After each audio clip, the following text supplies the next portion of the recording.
How to fix superficial niceness. Ava.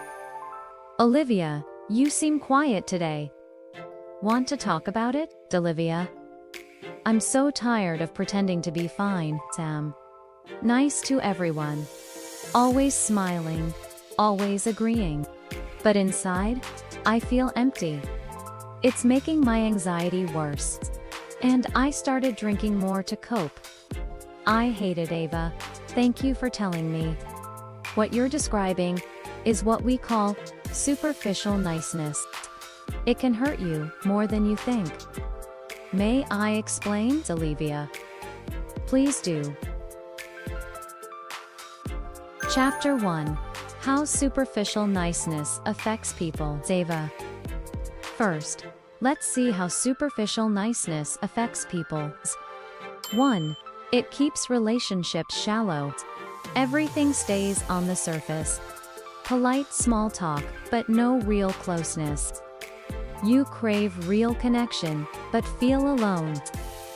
2. These relationships break easily. Without honesty, there's no strong bond to hold you together when life changes. 3. It avoids problems. You smile to keep the peace, but hidden problems never get fixed. They grow inside you. 4. Being too nice lets bad behavior slip by. If you never say, "This hurts me," people don't change. 5. It hides the real you. You wear a mask to look good. But inside, your true feelings are trapped. This can lead to depression, anxiety, even cravings like yours. Chapter 2. How to stop superficial niceness, Olivia. That's exactly me. So how do I stop it? Ava, good question. Let's fix it. Step 1. Be aware. Notice when you hide your feelings or avoid conflict. Ask yourself, why am I doing this? Are you afraid to upset someone? Are you trying too hard to be liked? Step 2. Be real. Talk about your real thoughts and feelings. It's okay to feel scared. That shows you care. Choose I feel. So you speak for yourself, not blame others. And really listen when people talk. Step 3. Set boundaries.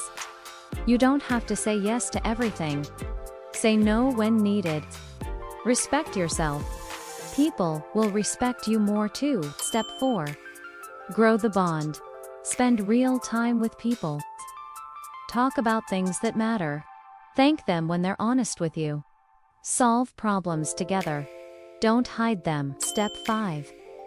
Get help if needed. A counselor can guide you. There are books and workshops too. Communication is a skill. You can learn it. Olivia. I feel lighter already. Maybe I can be kind without losing myself. Ava, exactly. Being real doesn't mean being rude. It means being true. To yourself and to others. That's how you build real trust.